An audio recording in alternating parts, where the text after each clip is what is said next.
Welcome to our video about the life and voyages of Captain James Cook.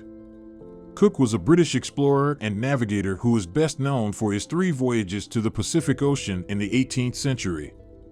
In this video, we'll explore the life of this remarkable figure, his achievements as an explorer and navigator, and his lasting legacy in the field of geography, science, and cross-cultural understanding. Early life and career. James Cook was born in the village of Marton, near the town of Middlesbrough, in Yorkshire, England on October 27, 1728. He was the second of 8 children born to James Cook and his wife Grace Pace Cook.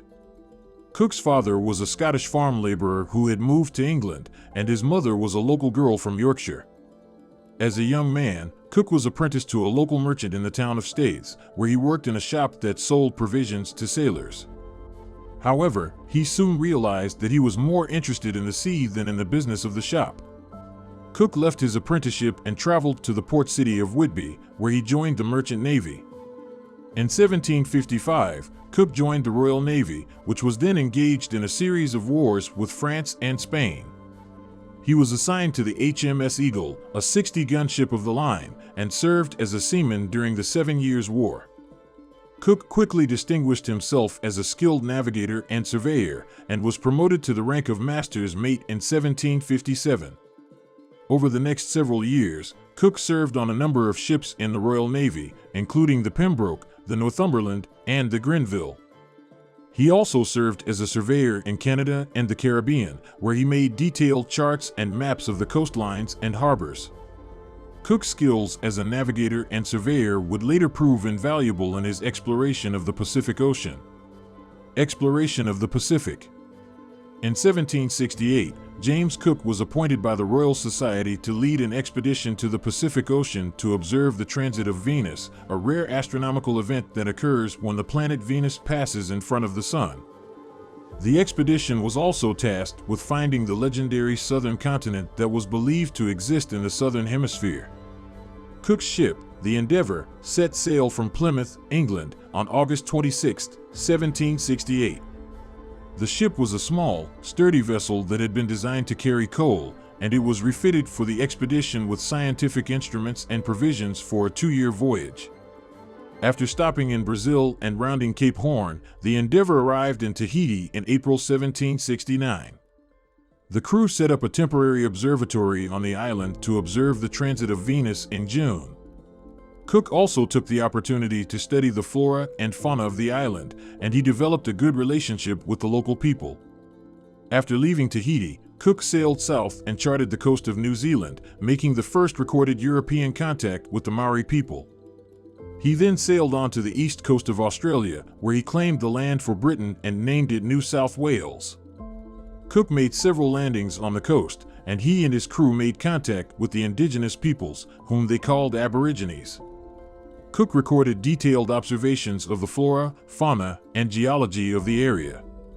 After exploring the east coast of Australia, Cook sailed north and explored the islands of the South Pacific, including the Society Islands, Tonga, and Fiji.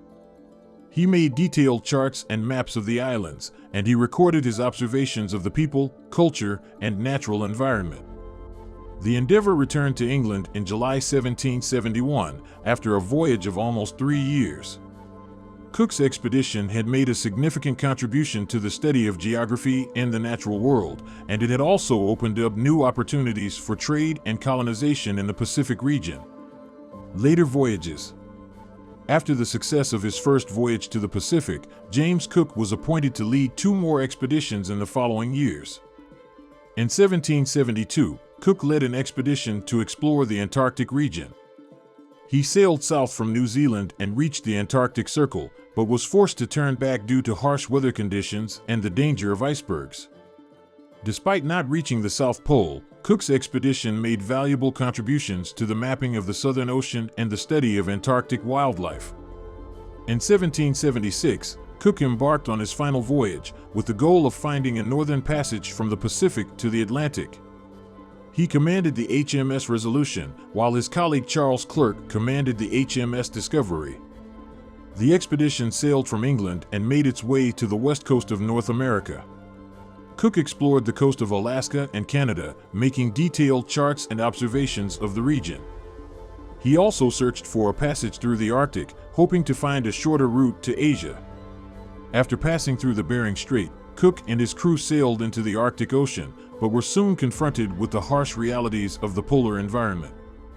The ships encountered thick ice and cold temperatures, and several crew members fell ill with scurvy. Cook was forced to turn back and spend the winter in Hawaii, where he was welcomed by the native people.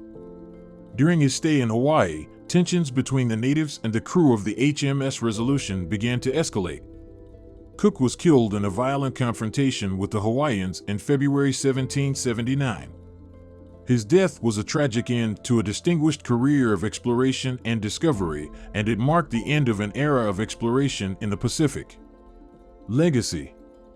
James Cook's legacy as an explorer and navigator is still celebrated and remembered to this day. His voyages to the Pacific had a significant impact on the study of geography and the natural world.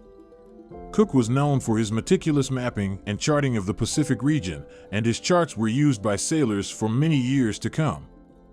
His voyages also produced detailed observations of the natural world, including plants, animals, and people, which helped to advance scientific knowledge in fields such as botany, zoology, and anthropology. Cook's approach to exploration was characterized by his efforts to maintain good relations with the indigenous peoples he encountered on his voyages. He was known for his respectful and fair treatment of native people, and he took care to avoid violence and conflict whenever possible. Cook's interactions with native peoples helped to promote cross-cultural understanding and respect, and his legacy as a figure who promoted peace and cooperation is still celebrated today. Cook's legacy also extends to the world of art and literature. His voyages inspired artists and writers such as William Hodges and Johann Reinhold Forster, who produced paintings and writings that captured the beauty and wonder of the Pacific world.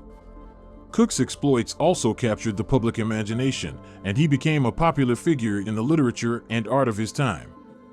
In conclusion, James Cook's legacy as an explorer, navigator, and ambassador of cross-cultural understanding continues to be celebrated and remembered to this day.